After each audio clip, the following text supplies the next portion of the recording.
Hi friends, welcome back to my YouTube channel math versus math. আজ আমরা class 11-এর second সেমিস্টারের ছায়া প্রকাশনের বই থেকে সরলরেখা চ্যাপ্টারের পরবর্তী নতুন কিছু অঙ্ক নিয়ে কথা বলবো। তো চলো আজ নতুন কিছু শেখা যাক। আজ আমরা বর্ণনামূলক প্রশ্নাবলীর অঙ্ক শুরু করছি। তো এক দাগের অঙ্ক কি বলছে? 3, -4 এবং 1, 2 বিন্দু দুটির সংযোজক সরলরেখার সমীকরণ নির্ণয় করো এবং তারপর দেখাও যে 3, -4, 1, 2 এবং 2, -1 বিন্দু তিনটি সমরেখ। তো চলো অঙ্কে চলে যাওয়া যাক। দেখো আমরা কি জানি, x1, y1 ও x2, y2 বিন্দুগামী সরলরেখার সমীকরণটা এভাবে লেখা হয় y-y1 = y1 - y2 / x1 - x2 × x - x1। এবার এটা কোথা থেকে আসলো সেটা আমরা একটু জানি। আমরা এটাও জেনেছি যে x1, y1 ও x2, y2 বিন্দুগামী সরলরেখার নতিমাত্রা বা প্রবণতা হয়, যেটাকে আমরা m দ্বারা ডিনোট করি। কি হয় সেটা? y2 - y1 / x2 - x1, বা এই এক্সপ্রেশনের উপর নিচে মাইনাস দিয়ে গুণ করলে এটাকে এভাবেও লেখা যায় y1 - y2 / x1 - x2। তাহলে এবার লক্ষ্য করো, তাহলে এই y1 - y2 / x1 - x2 এইটার সাথে সেম হয়ে যাচ্ছে না? তার মানে কি এই জিনিসটা হলো এই সরলরেখার কি নতিমাত্রা বা প্রবণতা। দ্যাট ইজ এই জিনিসটার পরিবর্তে আমি এমও লিখতে পারি, দ্যাট ইজ এই এক্সপ্রেশনটাকে এইভাবেও লিখতে পারি যে বা y - y1 = m। এম মানে কি নতিমাত্রা বা প্রবণতা, দুই বিন্দু আকারে নতিমাত্রা বা প্রবণতা এটা হয়, আর এটাই তো সেইটা বলছে ইন্টু x - x1।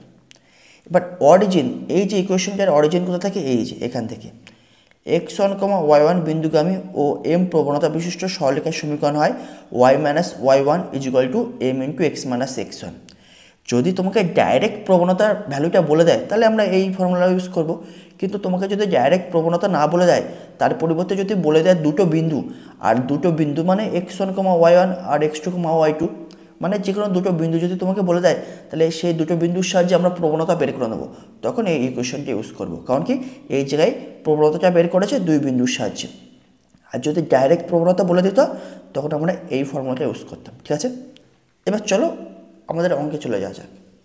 তাহলে এখন আমরা কি বলতে পারবো? 3, -4 এবং 1, 2 বিন্দু দুটির সংযোজক সরলরেখার সমীকরণ কী হবে? এই ফর্মুলা ফেলবো, কারণ এখানে ডাইরেক্ট আমাদের প্রবণতা বলে দেয়নি, জাস্ট দুটো বিন্দু বলে দিয়েছে।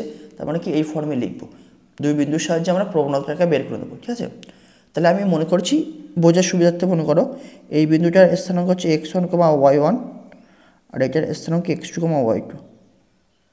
কেউ চাইলে তুমি এটাকেও x1, y1 ধরতে পারো, এটাকেও x2, y2 ধরতে পারো।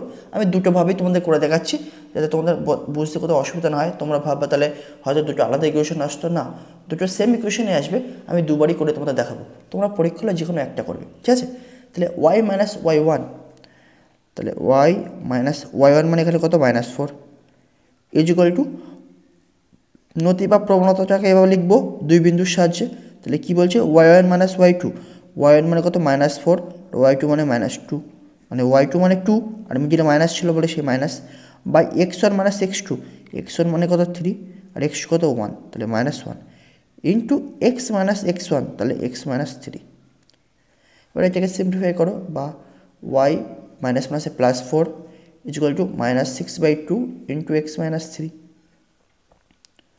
তাহলে বা এখান থেকে লিখতে পারি y + 4 = -6/2 মানে -3 ইন্টু x - 3। তাহলে বা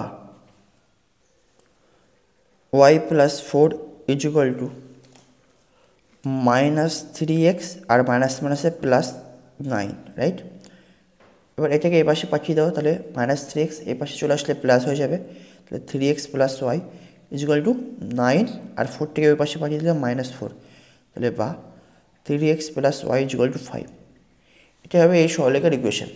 এবার আমি উল্টোভাবেও করছি, তার মানে কি এইবার এই বিন্দুটাকে ধরবো x2, y2, এটাকে ধরবো x1, y1। ঠিক আছে, তো চলো পরীক্ষা হলে তোমরা যে কোনো একটাই করবে। এবার এই বিন্দুটাকে আমি x1, y1 ধরছি, এটাকে x2, y2। তাহলে কী পাবো? y - y1, that is y - 2 = এবার নতিমাত্রা বা প্রবণতাটাকে লিখবো দুই বিন্দু আকারে। কী ভ্যালু ছিল? y1 - y2, তাহলে y1 মানে এখানে কত ছিল? 2, -y2 মানে -4, by x1 minus x2 that is 1 minus 3 into x minus x1 that is x minus 1। এবার এটাকে ক্যালকুলেশন করো, বা y minus 2 is equal to 6 by minus 2 into x minus 1, তাহলে বা y minus 2 is equal to minus 3 into x minus 1, বা y minus 2 is equal to minus 3x minus মাইনাসে plus 3, তাহলে এবার মাইনাস 6 এই পাশে চলে আসলে plus 3x plus y is equal to minus 2 পাশে চলে গেলে প্লাস হয়ে যাবে, that is 3 plus 2 that is 3x plus y is equal two 5। এটাই হবে নির্ণয় সরলরেখার সমীকরণ। তো আশা করি এইটুকু তোমরা বুঝতে পেরেছো কি দুরকমভাবে করলেও অ্যান্সারটা সেম আসবে, ঠিক আছে। তোমরা যে কোনো একটা প্রসেসে করতেই পারো, ঠিক আছে। এবার আমরা নেক্সট পার্টে যাব। এবারে সেকেন্ড পার্টে চলে এসো। কী বলছে, তারপর দেখাও যে 3, -4, 1, 2 এবং 2, -1 বিন্দু তিনটির সমরেখ। সমরেখ মানে কি, এই বিন্দু তিনটি একই সরলরেখার উপর অবস্থিত হবে, এটা আমাকে দেখাতে হবে, ঠিক আছে। এবার চলো, কোশ্চেনে অলরেডি আমাকে বলে দিয়েছে কি এই 3, -4 আর 1, 2 এই বিন্দুটি একই সরলরেখার উপর অবস্থিত। কারণ কি, একটু আগেই আমরা এই দুই বিন্দুকে আমি সরলরেখার সমীকরণ বার করেছি। তার মানে কি 3, -4 আর 1, 2 এই দুটো বিন্দু একই সরলরেখার উপর অবস্থিত। তাহলে মনে করো এটাই হচ্ছে সেই সরলরেখা, এটা হচ্ছে তোমার 3, -4 আর এটা হচ্ছে তোমার 1, 2 বিন্দু, ঠিক আছে। এবার এখন এর সাথে আরেকটা বিন্দু অ্যাড করে দিয়েছে সেকেন্ড পার্টে, সেটা হচ্ছে 2, -1। এখন আমাকে দেখাতে হবে কি এই 2, -1টাও এই সরলরেখার উপর অবস্থিত, ঠিক আছে।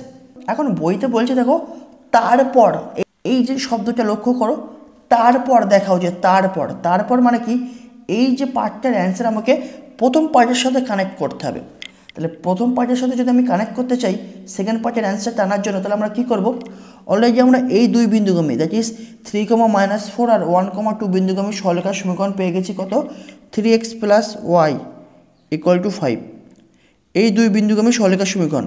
এখন এই বিন্দুটাও যদি এই সরলরেখার উপর অবস্থিত হয় তাহলে নিশ্চয়ই এই বিন্দু দ্বারা এই সরলরেখাটা সিদ্ধ হবে। এখন এই বিন্দু দ্বারা যদি এই সরলরেখাটা সিদ্ধ হয় তাহলে আমরা কি বলতে পারবো, এই তিনটে বিন্দু একই সরলরেখার উপর অবস্থিত। কারণ কি অলরেডি এই দুটো বিন্দু এই সরলরেখার উপর অবস্থিত, এই বিন্দুটা যদি এই সরলরেখাটা সিদ্ধ করে তাহলে আমরা বলবো এই বিন্দুটাও তাহলে এই সরলরেখার উপর অবস্থিত। তাহলে তখন আমরা কি বলতে পারবো, এই তিনটে বিন্দু একই সরলরেখার উপর অবস্থিত। আর কোনো তিনটে বিন্দু যদি একই সরলরেখার উপর অবস্থিত হয় তাহলে আমরা ইজিলি বলতে পারবো এই তিনটে বিন্দু সমরেখ, ঠিক আছে। তো চলো, এতটা তোমাদের লেখার দরকার নেই, তোমাদের বোঝার জন্য আমি জাস্ট লিখে দিচ্ছি। তোমরা পরীক্ষা হলে তোমাদের মতো শর্টকাট করে লিখে দিতে পারো, কোনো অসুবিধা নেই।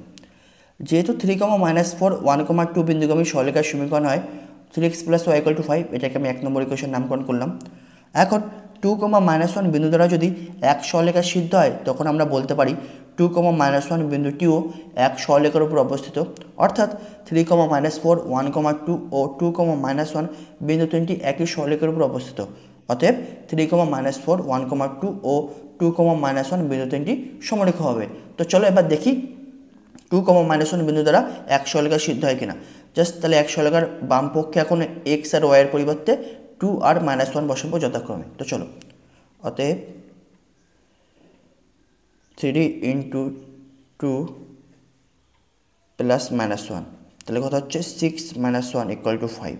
দ্যাট ইজ এই বিন্দুটা এক সরলরেখাকে সিদ্ধ করছে। তার মানে আমরা কি বলতে পারি, অতএব এই তিনটে বিন্দু একই সরলরেখার উপর অবস্থিত এবং এই বিন্দু তিনটি তাহলে সমরেখ, আমরা এটা বলতে পারবো। পরীক্ষা হলে যদি এই কোশ্চেনটা হুও দেয় তার মানে কি, প্রথমে এই দুই বিন্দু দিল 3, -4 এবং 1, 2 বিন্দুগামী সরলরেখার সমীকরণ বার করতে বললো। তারপর বললো যে দেখাও যে এই তিনটে বিন্দু সমরেখ, তখন তোমরা এভাবে করবে। এখন যদি পরীক্ষা শুধু জাস্ট নর্মালি বলে যে 3, -4, 1, 2 এবং 2, -1 বিন্দু তিনটি সমরেখ, এটা প্রমাণ করো, তখন তোমরা কীভাবে করবে, ঠিক আছে। সেটা করবো দুরকমভাবে। 1 নম্বর প্রসেস হলো এই সরলরেখাটার প্রবণতা বার করব আলাদা আলাদাভাবে এবং তাদেরকে আমরা সমান দেখাবো। আর 2 নম্বর হলো এই তিনটে বিন্দু দ্বারা গঠিত ত্রিভুজের ক্ষেত্রফল 0, এভাবেও তোমরা প্রমাণ করতে পারো যে এই তিনটে বিন্দু সমরেখ। তো ফার্স্ট অফ অল আমরা প্রবণতা সমান করি। এখন দেখো একটা সরলরেখার একটাই প্রবণতা হয়। এখন একটা সরলরেখার উপর যদি দুটো বিন্দুর স্থানাঙ্ক পাই তাহলে আমরা ওই সরলরেখাটার নতিমাত্রা বা প্রবণতা বার করতে পারি। ফর্মুলা তোমরা দেখেছো। এখন কেউ যদি 3, -4 আর 2, -1 বিন্দুগামী সরলরেখার নতিমাত্রা বা প্রবণতা বার করে, সেটা যদি 1, 2 আর 2, -1 বিন্দুগামী সরলরেখার নতিমাত্রা বা প্রবণতার সাথে সমান হয় তাহলে আমরা কি বলতে পারবো, এই তিনটে বিন্দু একই সরলরেখার উপর অবস্থিত, ঠিক আছে। তো চলো আমরা কি জানি x1 y1 ও x2 y2 বিন্দুগামী সরলরেখার নতিমাত্রা বা প্রবণতা হয় y2 minus y1 by x2 minus x1 বা y1 minus y2 by x1 minus x2।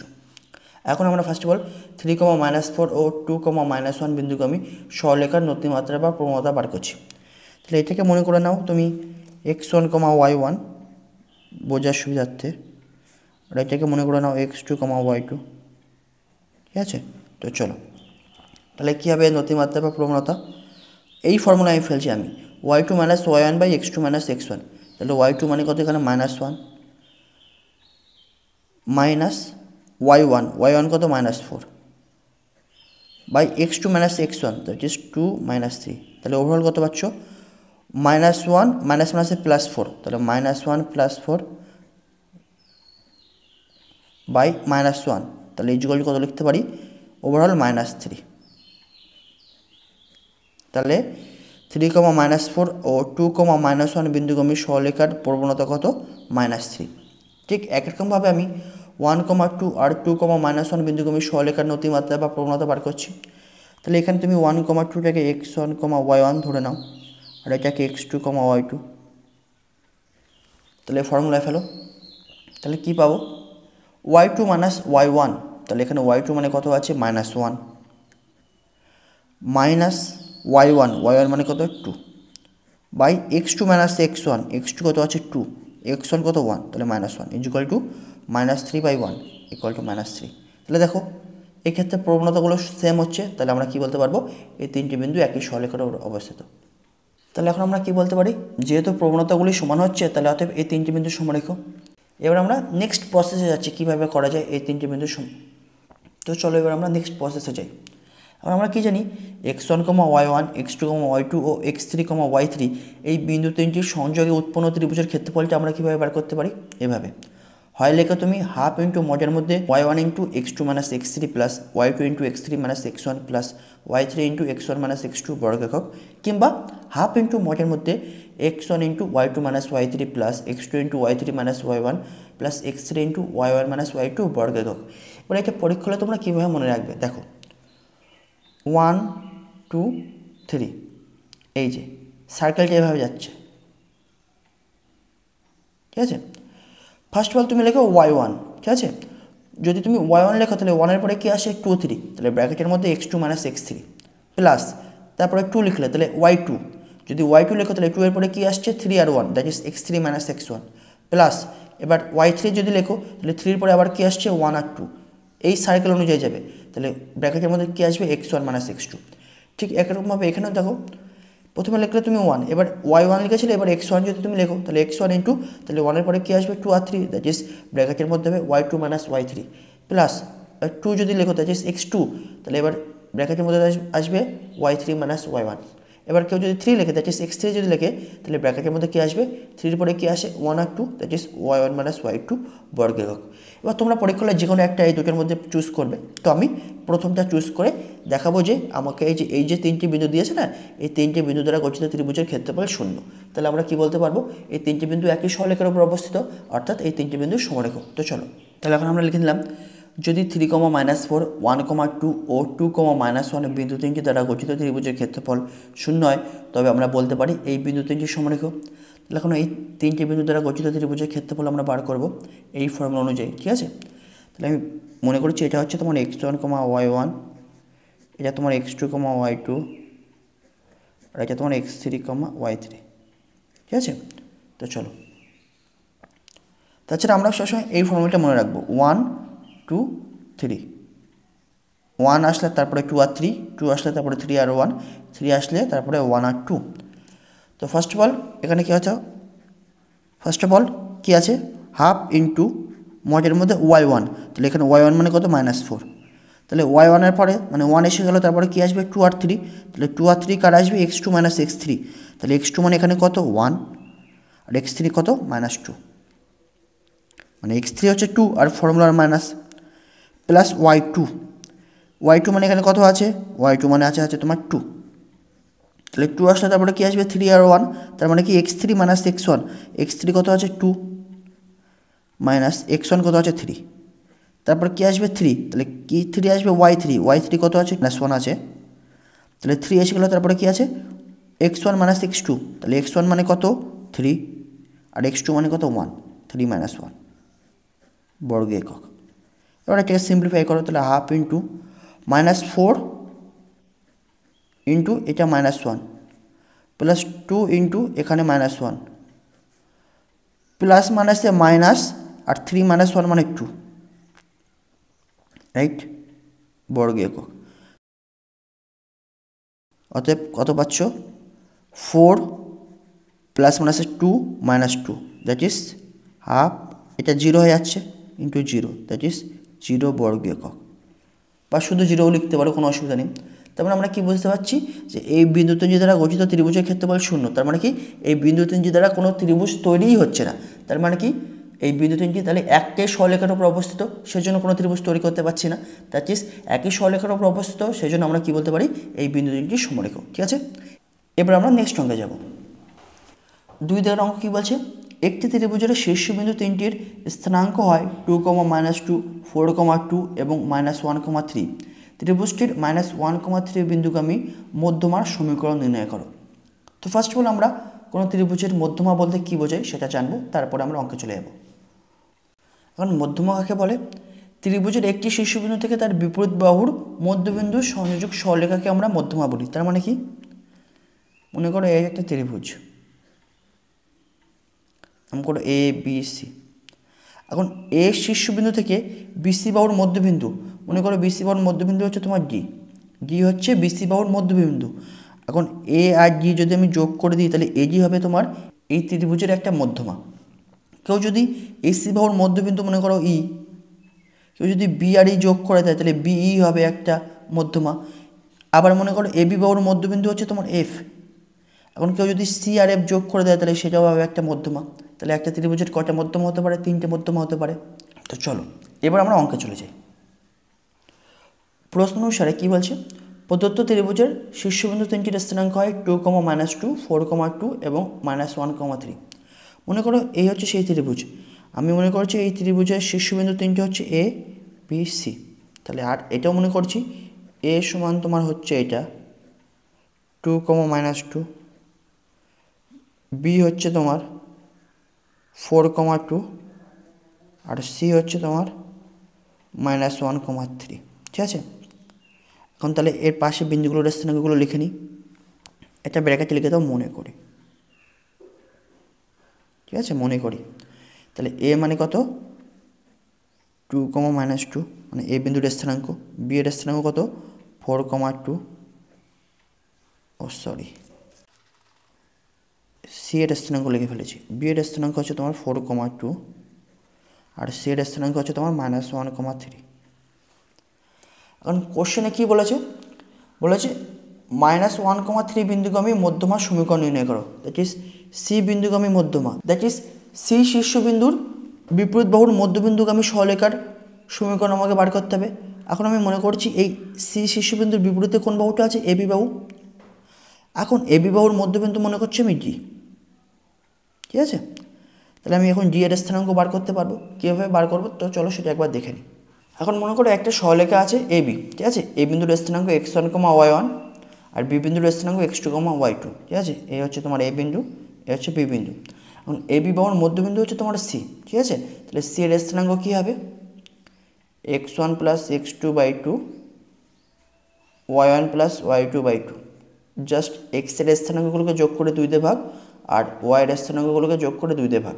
ঠিক আছে, জাস্ট এখন আমাকে এই সিডি সরলরেখার সমীকরণটা বার করতে হবে। ঠিক আছে, তো এখন সি বিন্দুর স্থানাঙ্ক আমাকে বলে দিয়েছে -1, 3। এখন ডি বিন্দুর স্থানাঙ্ক যদি বার করতে পারি তাহলে আমাদের হয়ে যাবে, কারণ একটা সরলরেখার উপর অবস্থিত দুটো বিন্দুর স্থানাঙ্ক আমরা যদি জানতে পারি তাহলে সেই সরলরেখাটার সমীকরণ আমরা বার করতে পারি। এখন মনে করি এবি বাহুর মধ্যবিন্দুর স্থানাঙ্ক হয় ডি, অতএব ডি বিন্দুর স্থানাঙ্ক হবে, তাহলে কত হবে 2 + 4/2 আর -2 + 2/2 দ্যাট ইজ, বা 2 + 4/2 মানে কি 6/2 দ্যাট ইজ 3 আর -2 + 2 মানে তো 0, 0/2 মানে 0। দ্যাট ইজ ডি বিন্দুর স্থানাঙ্ক এখন হচ্ছে তোমার 3, 0। দ্যাট ইজ এখন আমরা -1, 3 আর 3, 0 বিন্দুগামী সরলরেখার সমীকরণটা বার করব। তো চলো, অতএব -1,3 বিন্দুগামী মধ্যমার সমীকরণ হয়, বা এটাকে তুমি এভাবেও লিখতে পারো যে -1,3 ও 3,0 বিন্দুগামী সরলরেখার সমীকরণ হয়।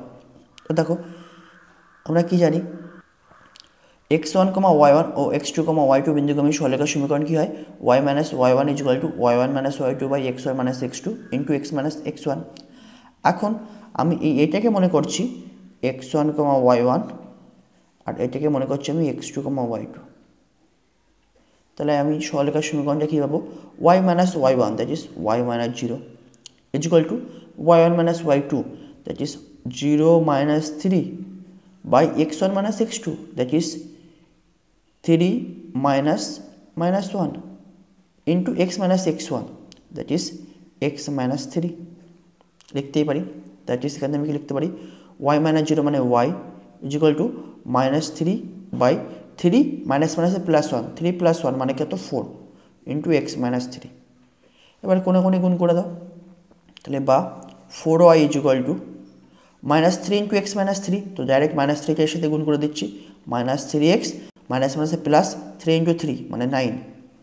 তাহলে ওভারঅল কত পাচ্ছ, 3xটাকে এই পাশে নিয়ে আসলে 3x প্লাস হয়ে যাবে +4y = 9। এটাই হবে তোমার নির্ণেয় মধ্যমার সমীকরণ, যেটা -1,3 বিন্দুগামী।